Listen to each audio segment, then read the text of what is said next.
America में इस वक्त ट्रंप और कमला हैरिस के बीच कांटे की टक्कर चल रही है। रुझानों में रिपब्लिकन पार्टी के डोनाल्ड ट्रंप आगे चल रहे हैं, सत्ताधारी डेमोक्रेटिक पार्टी की कमला हैरिस पीछे चल रही हैं। इस वक्त की एक बड़ी खबर आपको दे दें, कमला हैरिस और ट्रंप के बीच कड़ा मुकाबला देखने के लिए मिल रहा है। रुझानों में कमला हैरिस और ट्रंप पे कांटे की टक्कर है। रुझानों में डोनाल्ड ट्रंप 198 सीटों पर आगे चल रहे हैं, जो अब तक के आंकड़े रुझान के मुताबिक सामने आए उसमें आपको बता रहे हैं, और कमला 109 सीटों पर आगे चल रही हैं। सबसे खास बात यह कि परिणामों का असर शेयर बाजार में देखा जा सकता है। शेयर बाजार में लंबे समय बाद भारी बढ़त दर्ज की गई है, ये एक बड़ा असर है। चिप और टेक कंपनियों के शेयरों में अच्छी बढ़त दर्ज की गई है, ये बड़ी जानकारी आपको हम दे दें। इन चुनाव के परिणामों का शेयर बाजार पर भी बड़ा असर पड़ रहा है। कमला हैरिस और डोनाल्ड ट्रंप पे कांटे की टक्कर चल रही है, मुकाबला कांटे का है, लेकिन रुझान कुछ और कह रहे हैं। रुझानों में डोनाल्ड ट्रंप 198 सीटों पर आगे चल रहे हैं, जबकि कमला हैरिस 109 सीटों पर आगे चल रही है। 270 की फाइट है। रुझानों में कमला 109 सीटों पर आगे चल रही है। ये तस्वीरें आप देखिए।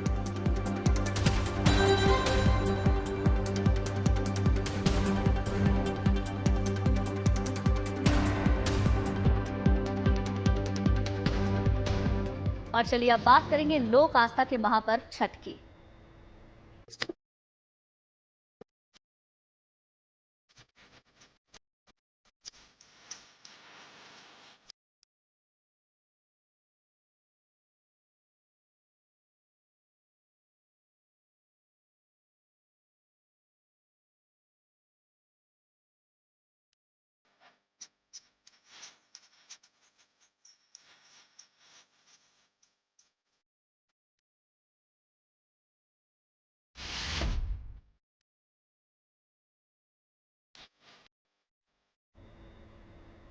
आज लोक आस्था के महापर्व छठ का दूसरा दिन है। आज खरना पूजा होती है, जिसका विशेष महत्व है। व्रत वाले घरों में खरना पूजा और छठ के लिए प्रसाद बनाया जाता है। जिन परिवारों में छठ व्रत होता है वहां व्रती आज सुबह से व्रत उपवास पर है। शाम को खरना पूजा के बाद वो और बाकी लोग प्रसाद ग्रहण करेंगे। फिर व्रतियों के लिए शुरू होगा निर्जल उपवास का अगला दौर। इस बीच छठ पर्व के तीसरे और चौथे दिन के अर्घ के लिए तैयारियां चल रही हैं। देश के कोने कोने में नदियों और जलाशयों के किनारे घाटों को सजाने संवारने का काम जोर शोर से जारी है।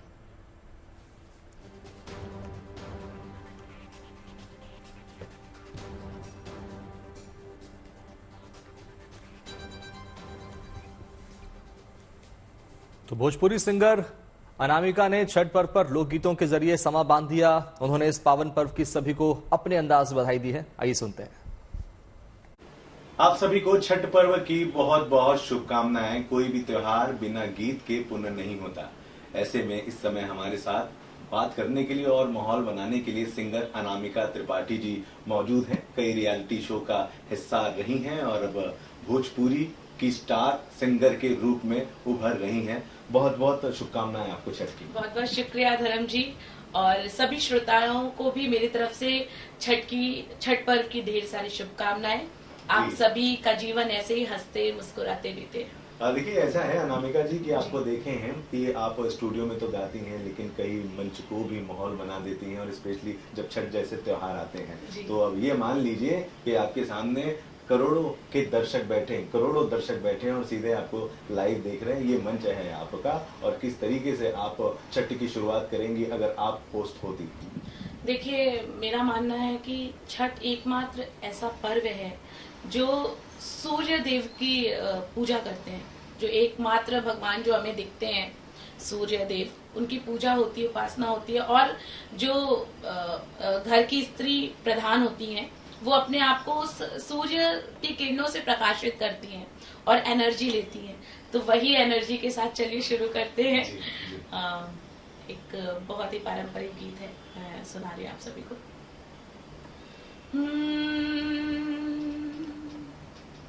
ओम सूर्याय नमः, ओम सूर्याय नमः। कल पेली भी जल तिवैया हो, उगी है दीनानाथ, उगी है दीनानाथ। कटलो से कटना समैया हो, उगी है दीनानाथ। 3 दिन भूखी के असरा लगा के, काल्हू से निहारी रहा घटिया पे जाके।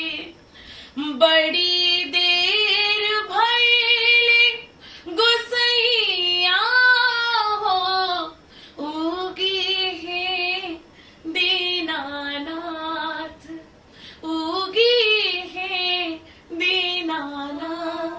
छठी माई के करब बरतिया भोरहरी में 4 बजे। छठी माई के करब बरतिया भोरहरी में 4 बजे। किसैया हाली रउआ पेन्ही ना पियरिया, अरगिया के बेर भइल। किसैया हाली रउआ पेन्ही ना पियरिया, अरगिया के बेर भइल। क्या बात है, एकदम वाकई में बहुत ही सुंदर आवाज की आप जो है मालकिन हैं। नहाय खाए के साथ शुरू हुए लोक उत्सव छठ व्रत का आज दूसरा दिन है। आज शाम को खरना पूजा के लिए तैयारियां हो रही हैं। तो आज क्या है खरना पूजा का विधान, देखिए प्रकृति की आराधना को समर्पित छठ महापर्व में आस्था और साधना के एक तमाम रंग।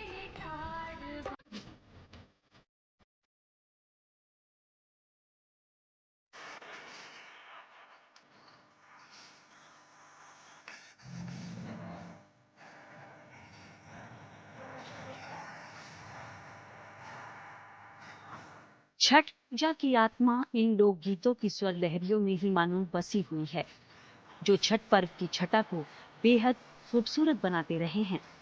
इस बार भी परंपरा संस्कृति के ताने बाने में बुने इन गीतों के जरिए ही व्रती महिलाएं अपने कुटुंब परिवार की खुशहाली, तरक्की और आरोग्यता की कामना के साथ छठी मैया को समर्पित ये कठिन उपवास रख रही हैं।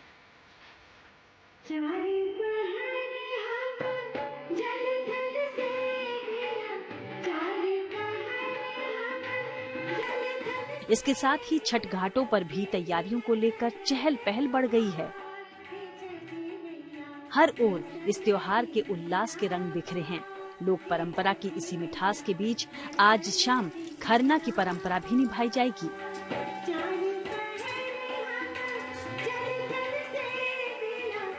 दरअसल व्रती महिलाएं जहां छठ के पहले दिन नहाए खाए के साथ खुद को शुद्ध रखते हुए व्रत रखती हैं, तो वहीं अगले दिन शाम को खरना की रस्म निभाई जाती है, जिसके लिए घर में ही छठी मैया को चढ़ाने के लिए प्रसाद बनाया जाता है। इसमें रोटी फल के अलावा गुड़ या चीनी से बनी खीर सबसे ज्यादा महत्व रखती है। इसे रसियाव भात कहा जाता है। खीर को मिट्टी के चूल्हे या आज के जमाने में गैस के चूल्हे पर भी बनाया जाता है। फिर केले के पत्ते पर भोग लगाने के लिए घी लगी रोटी पर खीर रखते हैं। साथ ही केला रखकर ये भोग छठी मैया को अर्पित किया जाता है। फिर भोग को सबसे पहले व्रती ग्रहण करती हैं। व्रती के खाने के बाद ही प्रसाद को परिवार के लोग खाते हैं और इसके बाद शुरू हो जाता है लगभग 36 घंटे का निर्जला उपवास। केलवा के पात पर उगेलन सूरज मल झाके धूपे। केलवा के पात पर उगेलन सूरज मल झाके धूपे। ये त्योहार जैसे जैसे आगे बढ़ रहा है, हर ओर छठी मैया के गीत तन मन को भाव विभोर कर दे रहे हैं। छठी मैया के गीत हर किसी को न केवल भक्ति भाव के रस में डुबो रहे हैं, बल्कि प्रकृति को खुद से जोड़ने का महत्व भी समझा रही हैं। यकीनन छठ पर्व करोड़ों लोगों की आस्था का प्रतीक है, प्रकृति की उपासना की बेहद अनोखी मिसाल है। इस त्योहार पर सूर्य की साधना का विधान है, क्योंकि सूर्य की ही वजह से धरती पर जीवन संभव है। इसलिए आस्थावान इस महाव्रत पर न केवल अपनों की बेहतरी बल्कि सर्वजन कल्याण की भी कामना करते हैं। Bureau report, good news today. घरेलू छठ बरतिया से झाके झूके। सियासत की दुनिया से लेकर संगीत की दुनिया तक हर कोई छठ महापर्व में शामिल हो रहा है। छठ महापर्व के उत्सव में मना रहा है और शुभकामनाएं भी दे रहा है। संगीत की दुनिया के गीतकार मधुकर ने छठ पर्व पर देशवासियों को बधाई दी है। कैसे दी है आप भी सुनिए। इस समय हमारे साथ हैं म्यूजिक कंपोजर मधुकर आनंद जी, जिन्होंने हिंदी और स्पेशली भोजपुरी की फिल्मों में तमाम ब्लॉकबस्टर गाने दिए हैं। उन गानों की वजह से भोजपुरी में आज सुपरस्टार बने हैं बहुत से एक्टर, और स्पेशली छठ है तो आपको बहुत छठ पर्व की बहुत बहुत शुभकामनाएं। धन्यवाद, नमस्कार। जितने भी दर्शक मुझे देख रहे हैं, छठ की ढेर सारी शुभकामनाएं। और ये छठी मैया का त्योहार इतना पवित्र त्योहार है कि कभी कभी हम लोग गांव से बाहर रहते हैं, जैसे मुंबई में मैं हूँ या दिल्ली में या कहीं भी, तो बहुत गांव की याद आती है और आंख से आंसू आ जाते हैं। ये इतना मतलब मार्मिक भी लगता है। इसके गाने सारे, आप छठ का गाना बहुत तड़क भड़क वाला नहीं देखेंगे। छठ के गाने बड़ा मार्मिक होते हैं और बड़ा मतलब हृदय से जुड़ा हुआ त्योहार है। रतिया पहर चार जल थाल से बनी, बीतल तकते आकाश हो, कहवा बिलमला तू सूरज गोसैया, लागल बादर संग के आस हो, कहवा बिलमला तू सूरज गोसैया, लागल बादर संग के आस हो, शीतल जल में शरीरिया हो, शीतिया शीतल जल में शरीरिया हो, शीतिया बहेला शीतली बेयरिया हो, तन सिहराई बहेला शीतली बेयरिया, तन सिहराई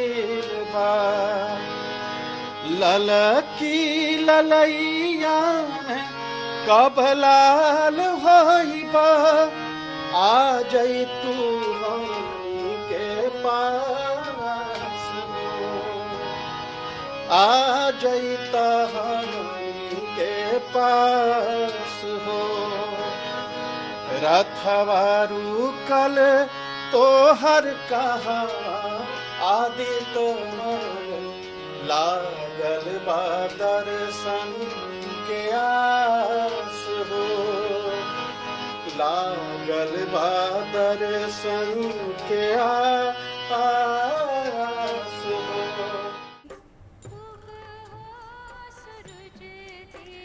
वहीं स्वाति शर्मा ने गीत गाकर छठ पर्व की बधाई और शुभकामनाएं दी हैं। छठ पर्व को लेकर पूरे देश भर में जहां रौनक देखने को मिल रही है, तो आज खरना होना है। व्रती महिलाओं का आज से व्रत की शुरुआत हो जाएगी। शाम को वो प्रसाद ग्रहण करेंगी और उसके बाद इस महापर्व का उल्लास पूरे देश भर में देखने को मिलेगा। इस खास दिन को और खास मनाने के लिए हमारे साथ इस समय मौजूद हैं बॉलीवुड सिंगर स्वाति शर्मा। बहुत स्वागत है आपका। और स्पेशली छठ कितना महत्वपूर्ण है आपकी लाइफ में, पहले तो ये बताएं। जी, सबसे पहले आपको बहुत बहुत धन्यवाद और आपके सभी व्यूअर्स को छठ महापर्व की बहुत बहुत शुभकामनाएं। छठ मतलब हम लोग बिहार से हैं तो आपको पता ही है एक बिहारी के लिए मतलब कितना छठ इम्पोर्टेंट होता है और सिर्फ बिहार में नहीं पूरे देश वर्ष में अच्छे से मनाया जाता है छठ का त्योहार, तो बहुत इम्पोर्टेंट है। और छठ का जब भी बात होती है छठ पूजा की तो हमेशा बचपन की यादें आती है कि घाट पे जाते थे, वहां पे मतलब बहुत सारे मतलब हमारे उधर तो मुजफ्फरपुर से मैं हूँ तो पूरा मेला वगैरह लगता था तो वो सब एंजॉय करते थे। तो और दिवाली से लेकर के छठ तक की एक बड़ी लंबी छुट्टी होती थी तो वो सब एक नॉस्टैल्जिया होता है पर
जिस लोक गायिका की आवाज ने छठ के गीतों को पूरी दुनिया में नई पहचान दिलाई, वो हमें अलविदा कह गई।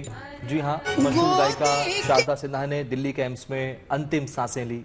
शारदा सिन्हा ने दुनिया को ऐसे वक्त में अलविदा कहा जब लोग छठ का पर्व मना रहे थे।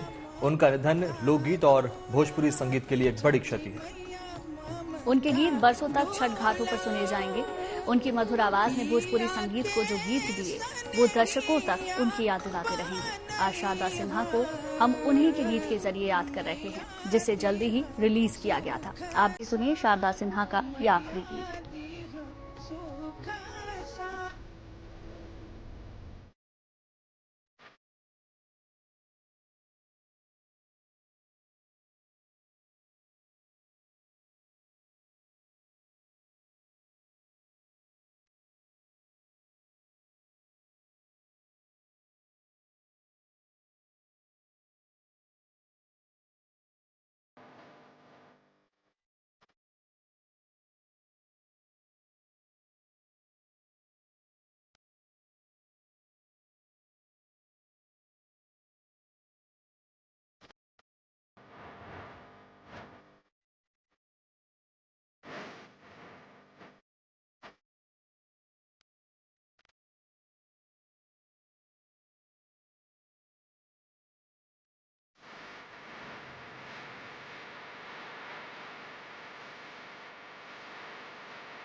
कमला हैरिस और ट्रंप के बीच मुकाबला चल रहा है। वहां चुनाव के बाद काउंटिंग लगातार जारी है। रुझानों में डोनाल्ड ट्रंप को तेजी से बढ़त मिलती हुई नजर आ रही है। Trump Texas, Louisiana, north Dakota, south Dakota, Wyoming और कैंसस जीत चुके हैं। नतीजे देखते हुए लग रहा है कि अमेरिका में एक बार फिर ट्रंप की वापसी हो सकती है। इधर कमला हैरिस न्यूयॉर्क और कोलोराडो में जीत चुकी हैं, यानी मुकाबला कांटे का होते जा रहा है और जल्द ट्रंप या फिर कमला के नाम पर राष्ट्रपति पद के लिए मुहर लग जाएगी। अमेरिका में हमारे संवाददाता रोहित शर्मा व्हाइट हाउस के पास मौजूद हैं और वो लगातार हमें पल पल की जानकारी भी दे रहे हैं। लेकिन जो कांटे की टक्कर है वो आपको हम बता दें, फिलहाल कुछ राज्यों में, कुछ इलाकों में डोनाल्ड ट्रंप ने बढ़त बनाई है, जीत हासिल कर चुके हैं, जबकि कुछ हिस्सों पर कमला हैरिस कब्जा कर चुकी है। लेकिन रुझान जो कह रहे हैं उसमें कमला हैरिस पीछे है, ट्रंप कार्ड आगे चल रहा है। फिलहाल सुपर बॉस कौन बनेगा अमेरिका का, ये एक बड़ा सवाल है। लेकिन इन सब के बीच में अमेरिका के चुनावी परिणामों का असर शेयर बाजार पर भी पड़ रहा है। इस बीच एक बड़ी ब्रेकिंग सामने आ रही है, बड़ी ब्रेकिंग आपको दे देते हैं। कमला हैरिस और ट्रंप में कांटे की टक्कर लगातार जारी है। फिलहाल तस्वीर अब तक साफ नहीं हो पाई, लेकिन कांटे की टक्कर है, मुकाबला कड़ा होते जा रहा है। डोनाल्ड ट्रंप 210 सीटों पर आगे चल रहे हैं, जो रुझान कह रहे हैं। हालांकि रुझानों में डोनाल्ड ट्रंप लीड करते हुए नजर आ रहे हैं और कई जगह पर कमला और ट्रंप के बीच कांटे की टक्कर देखने को मिल रही है। वहीं रुझानों में ट्रंप 214 सीटों पर आगे हैं, जबकि वो साउथ डकोटा, व्योमिंग और कंसिस में जीत दर्ज कर चुके हैं। इतना ही नहीं, लुइसियाना और टेक्सास भी ट्रंप ने जीत लिया है। हालांकि कमला से उन्हें मिलकर जो अभी तक चुनौती मिलती हुई नजर आ रही है, वहीं रुझानों में देखें तो 197 सीटों पर आगे हैं, जबकि कमला हैरिस न्यूयॉर्क से जीत दर्ज कर चुकी हैं। इतना ही नहीं, कोलोराडो में भी हैरिस ने बाजी मार ली है। हालांकि इंतजार अभी और करना होगा, कांटे की टक्कर देखने को मिल रही है। और इसी बीच एक बड़ी खबर आपको बता दें, बड़ी जानकारी, नतीजों का अमेरिकी शेयर बाजार पर भी असर देखने को मिल रहा है। हालांकि अभी रुझान है, नतीजे नहीं आए हैं, लेकिन जैसे जैसे रुझान नतीजे में तब्दील होने की ओर है, वैसे वैसे अमेरिकी शेयर बाजार में भी तेजी देखने को मिली है और इससे भारतीय बाजार पर भी बड़ा असर पड़ेगा। बिल्कुल, भारतीय बाजार पर इसका असर पड़ेगा, लेकिन तस्वीर बस साफ हो जाए उसके बाद अब देखना होगा कि परिणाम किसके पक्ष में जाता हुआ नजर आ रहा है। लेकिन जो बढ़त है वो ट्रंप के कार्ड में आ रही है। नतीजों से पहले अमेरिकी शेयर बाजार में तेजी देखने को मिल रही है, उतार चढ़ाव लगातार देखा जाता रहा है। अमेरिका में हमेशा जब भी चुनाव होते हैं उस वक्त ये तस्वीर सामने आती ही है और इस बार भी शेयर बाजार पर इसका बड़ा असर देखने को मिल रहा है। अमेरिकी राष्ट्रपति चुनाव के नतीजों से पहले शेयर बाजार में सकारात्मक रुझान देखने को मिला।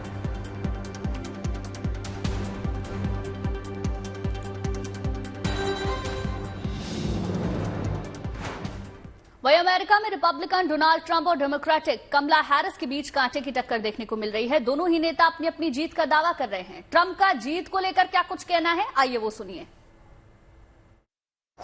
Look, I ran a great campaign. I think it was maybe the best of the three. We did great in the first one. We did much better in the second one, but something happened. And this was the best. I would say this was the best campaign we ran. और America में शुरुआती रुझानों से उम्मीद जताई जा रही है कि व्हाइट हाउस में डोनाल्ड ट्रंप की वापसी हो सकती है। रुझान भी यही कह रहे हैं, ट्रंप कमला हैरिस से आगे चल रहे हैं, लिहाजा ट्रंप के समर्थकों में खास उत्साह देखने को मिल रहा है। आपको फ्लोरिडा की तस्वीरें दिखा रहे हैं, फ्लोरिडा से डोनाल्ड ट्रंप जीत चुके हैं, लिहाजा उनके समर्थक जोरों शोरों से जीत का जश्न मनाते दिख रहे हैं। नए राष्ट्रपति के जश्न के लिए यहां हजारों लोग इकट्ठा हो चुके हैं और नाचते गाते हुए जश्न मना रहे हैं। ये तस्वीर आप देखिए, ये समर्थक डोनाल्ड ट्रंप के हैं, वो ट्रंप को राष्ट्रपति बनता हुआ देखना चाहते हैं। लेकिन बॉस कौन होगा अमेरिका का, ये एक बड़ा सवाल है। फिलहाल ये देखिए जश्न की तस्वीरें, ये वो हिस्सा है फ्लोरिडा जहां ट्रंप ने अपनी जीत दर्ज कर चुके हैं, जीत हासिल कर ली है। लेकिन अभी भी काउंटिंग जारी है और परिणाम साफ नहीं हुआ है। लेकिन उसके पहले ये जश्न देखिए ट्रंप के समर्थकों का।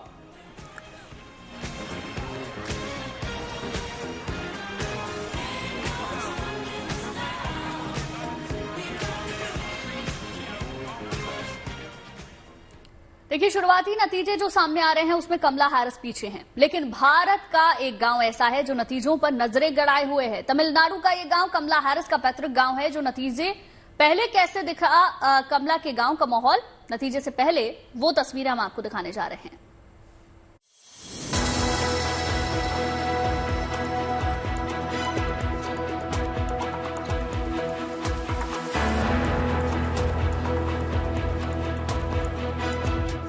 किसके सिर सजेगा अमेरिकी राष्ट्रपति का ताज,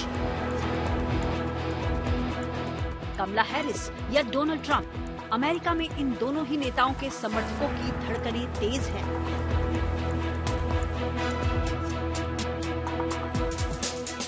सभी बेसब्री से नतीजों का इंतजार कर रहे हैं। जानकारों के मुताबिक मुकाबला बेहद कड़ा है। अमेरिका में वोटों की काउंटिंग पर भारत के इस गांव के लोगों की भी पैनी नजर है। गांव के बच्चे, बड़े बुजुर्ग, हर कोई पल पल की अपडेट ले रहा है। इस गांव का हर शख्स कमला हैरिस की शानदार जीत की दुआ कर रहा है। इसके लिए पूजा पाठ और भगवान से विनती की जा रही है।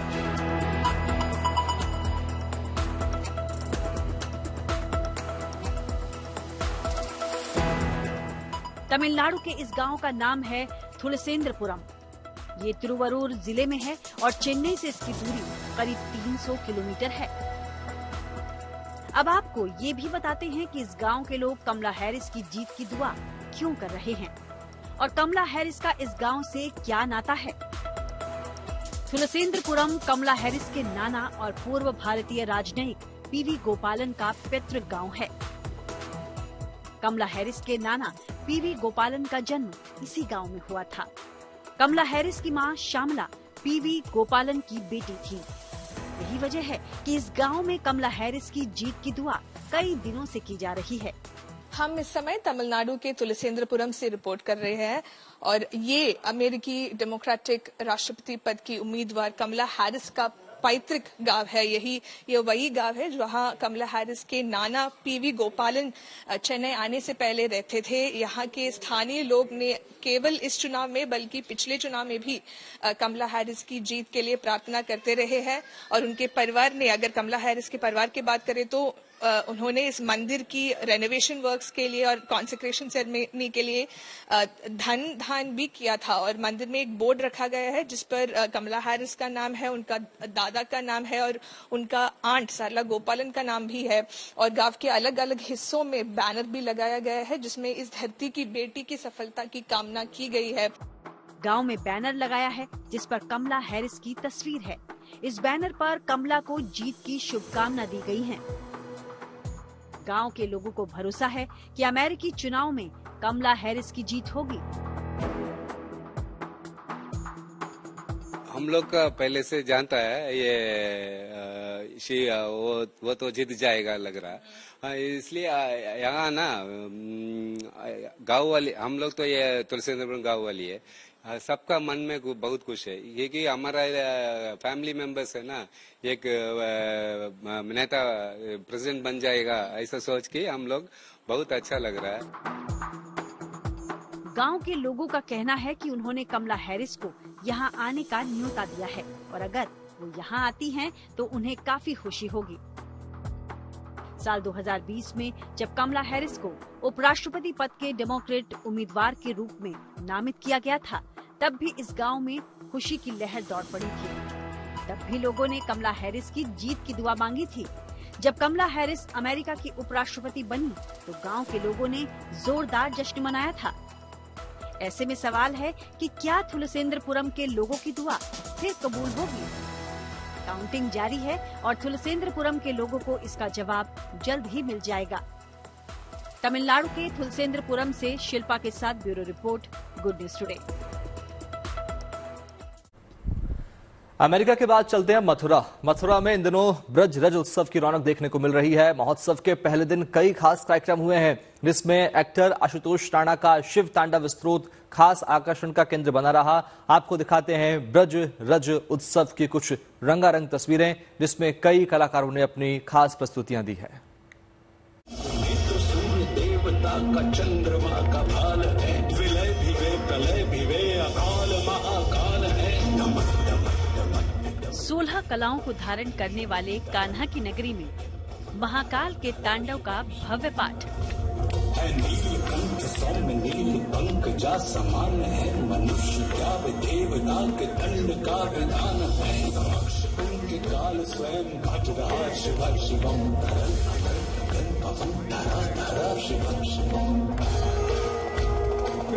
नृत्य नाटिका की ये मनमोहक और आनंददायी तस्वीरें हैं ब्रज रज उत्सव की। मथुरा में 5 नवंबर से ब्रज रज उत्सव आरंभ हुआ। पहले दिन एक्टर आशुतोष राणा ने अपने साथियों के साथ कुछ ऐसे शिव तांडव स्तोत्र किया तो पूरा माहौल ही मानो शिव भक्ति की बयार में बहता नजर आया।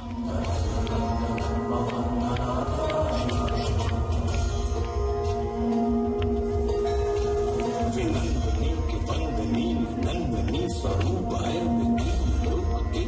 स्वरूप एक रूप है, कृपालु ऐसे है कि चित्त जप रहा शिव शिवम, गगन पवन धरा धरा शिव शिवम। इस उत्सव में हमारे राम के नाम से एक नाट्य प्रस्तुति दी गई थी, जिसमें त्रेता युग वाले श्री राम की लीला का जोरदार मंचन हुआ। लवकुश का अपने पिता से वार्तालाप हो। यदि पति है, पिता है या राजा है तो उत्तर दे। आपकी न्याय निष्ठा का तकाजा है तो उत्तर दे। अपने पिता से प्रश्न करने का तुम्हें अधिकार है बेटे। उतर जाना उसे चाहिए जो तुम्हारे कोमल हृदय पर भार है बेटे। आपकी प्रीति का लंका में भी संबल नहीं छोड़ा। हे राघव, आपको जकड़े हुए था कौन से अभिशाप का दानव। यह सुपर्णखा का अपने भाई रावण के सामने अपमान का विलाप हो। बेकार हो गया समझाना। कड़वी वाणी से अच्छा है तुम मेरा वध कर दो नाना। देखा, अब ये उग्र हो रही है, बातों से बात बढ़ा रही है, अपनी मनमानी कर रही है और मुझ पे आरोप लगा रही है। या फिर दशानन का शिव भक्ति वंदन।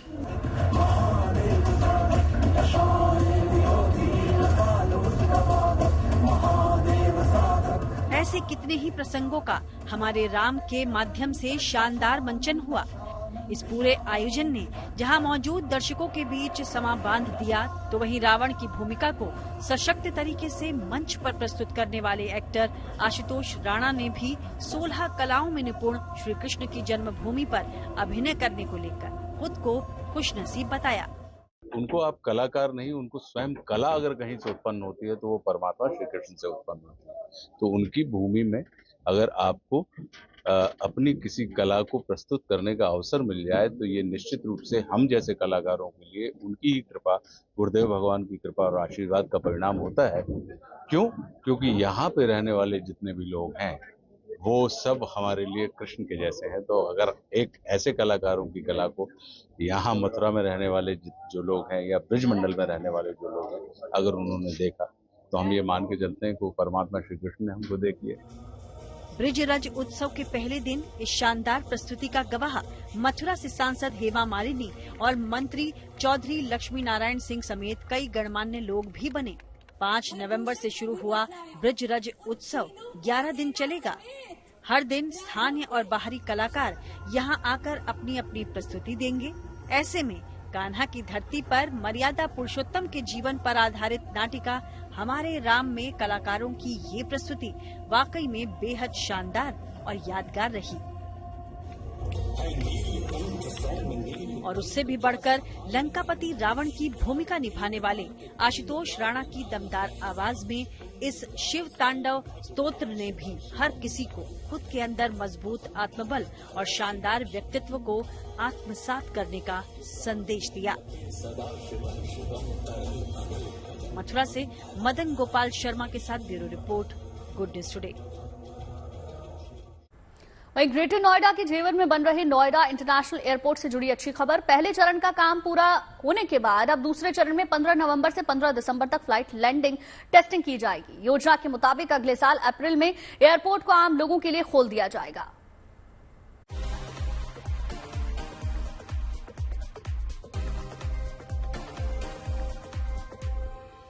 उत्तर प्रदेश के जेवर में बनने वाला नोएडा इंटरनेशनल एयरपोर्ट तैयार है।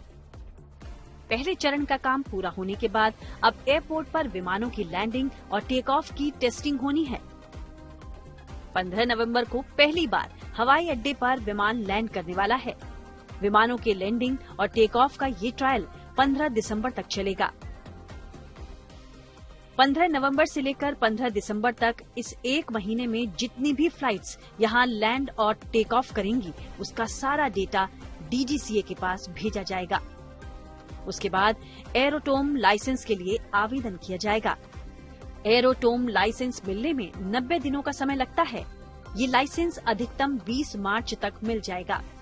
इसके बाद 17 अप्रैल से पहले कभी भी नियमित उड़ानें शुरू हो जाएंगी। देखिए, जो नोएडा इंटरनेशनल एयरपोर्ट के लिए जो जरूरी अप्रूवल्स हैं उनका काम चल रहा है। अभी कैलिब्रेशन फ्लाइट्स की अप्रूवल डीजीसीए की हमको मिल गई है। अब हमको लगातार 1 महीने तक आकाशा, इंडिगो और एयरपोर्ट अथॉरिटी की उड़ानें होंगी और 1 महीने का जो डाटा होगा वो DGCA की वेबसाइट पर अपलोड किया जाएगा। उसके बाद 90 डेज के अंदर उसका अनुमोदन आता है, एरोड्रोम लाइसेंसिंग बोलते हैं। एरोड्रोम लाइसेंसिंग वो अंतिम कड़ी है, जिसके बाद किसी भी एयरपोर्ट को चलाने के लिए अनुमति मिल जाती है, ऑपरेशन शुरू हो जाता है। नोएडा इंटरनेशनल एयरपोर्ट से पहले ही दिन से देश के बड़े शहरों के साथ इंटरनेशनल फ्लाइट्स भी शुरू हो जाएंगी। पहले दिन के उड़ानों की लिस्ट तैयार हो चुकी है। पहले दिन 30 विमानों की लैंडिंग और टेक ऑफ होगा, जिनमें 3 अंतर्राष्ट्रीय उड़ानें और 2 कार्गो फ्लाइट शामिल हैं। जहां तक डोमेस्टिक की बात है तो सभी प्रमुख शहरों के लिए, उत्तर प्रदेश के सभी प्रमुख शहरों के तथा देश के सभी महानगरों प्रमुख शहरों के लिए 25 उड़ानें हैं और 2 कार्गो उड़ानें हैं। तो कुल 30 उड़ानें हैं जो कि डे 1 को शुरू होंगी और यह 20 मार्च से 17 अप्रैल के बीच में किसी भी दिन शुरुआत हो जाएगी। बाकी सारी औपचारिकताएं यहाँ पूरी हो चुकी हैं। लैंडिंग सिस्टम का भी अप्रूवल हो चुका है, कैलिब्रेशन का भी अप्रूवल हो गया है, रनवे का अप्रूवल ऑलरेडी हो चुका है। ATC हम एयरपोर्ट अथॉरिटी को हैंडओवर कर चुके हैं। नोएडा समेत दिल्ली NCR के लोगों के लिए नोएडा इंटरनेशनल एयरपोर्ट के खुलने का इंतजार जल्द ही अब खत्म होने वाला है। अगले साल अप्रैल में एयरपोर्ट को आम लोगों के लिए खोल दिया जाएगा। ग्रेटर नोएडा से अरुण त्यागी के साथ bureau report, good news today. अब तक दुनिया भर से अंतरिक्ष में जितने भी सैटेलाइट भेजे गए हैं वे सब धातु के बने हुए हैं, लेकिन जापान ने पहली बार लकड़ी के सैटेलाइट को अंतरिक्ष में सफलतापूर्वक भेजकर इतिहास रच दिया है। महज हथेली के आकार का ये उपग्रह धरती से 400 किलोमीटर ऊपर की कक्षा में 6 महीने के लिए चक्कर लगाएगा। इस दौरान ये सैटेलाइट अंतरिक्ष के तापमान को सहन कर सकता है या नहीं, वो इसकी बड़ी परीक्षा होगी। अगर ये प्रयोग सफल साबित होता है तो न सिर्फ अंतरिक्ष में प्रदूषण को कम किया जा सकेगा, बल्कि चंद्रमा, मंगल जैसे ग्रहों पर इंसानों के लिए लकड़ी के घर बनाना भी बहुत आसान हो जाएगा।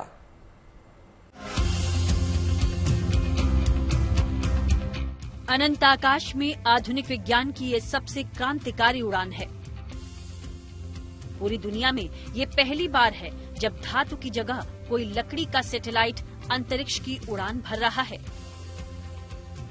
इस कमाल को कर दिखाया है जापान के वैज्ञानिकों ने। हथेली के बराबर इस सैटेलाइट लिग्नोसेट को सोमवार को नासा के कैनेडी स्पेस सेंटर से SpaceX रॉकेट के जरिए अंतरिक्ष में रवाना किया गया। लिग्नोसेट को पहले इंटरनेशनल स्पेस स्टेशन पर रखा जाएगा। इसके बाद धरती से 400 किलोमीटर की ऊंचाई पर अंतरिक्ष में अगले 6 महीने तक परिक्रमा करने के लिए छोड़ा जाएगा। इस दौरान इसके इलेक्ट्रॉनिक यंत्रों को ऑन कर परीक्षण किया जाएगा कि अंतरिक्ष में अत्यधिक तापमान को ये बर्दाश्त कर पाता है या नहीं। -100 से 100 डिग्री सेल्सियस तापमान में इसकी जांच होगी। हर 45 मिनट में इस सैटेलाइट की सेहत जांची जाएगी। दरअसल इस लॉन्च को एक प्रयोग के तौर पर किया गया है। मकसद ये जानना है कि लकड़ी से बना उपग्रह अंतरिक्ष में सरवाइव कर पाता है या नहीं। अगर ये सरवाइव कर लेता है तो भविष्य में लकड़ी की मदद से चंद्रमा और मंगल जैसे ग्रहों पर इंसानों के लिए घर बनाना आसान हो जाएगा, क्योंकि लकड़ी किसी भी दूसरी धातु की तुलना में हल्की रहती है। इस सैटेलाइट को होनोकी नाम के एक पेड़ की लकड़ी से बनाया गया है। ये मैग्नोलिया प्रजाति का पेड़ है। इस लकड़ी की खास बात ये है कि इसे प्रोसेस करना आसान है और ये जल्दी टूटती भी नहीं है। इस सैटेलाइट को जापान की क्योटो यूनिवर्सिटी और real estate company Sumitomo forestry ने मिलकर बनाया है। लकड़ी का उपग्रह बनाने के पीछे एक वजह ये भी है कि धातु के विपरीत लकड़ी अंतरिक्ष में सड़ती या आग नहीं पकड़ती और वायुमंडल में आने के बाद साफ सुथरे तरीके से जल भी जाती है, जिससे प्रदूषण नहीं होता। अगर ये प्रयोग सफल साबित होता है तो चंद्रमा और मंगल जैसे ग्रहों पर इंसानों के लिए रिहायश बनाना भी आसान हो जाएगा। Bureau report, good news today.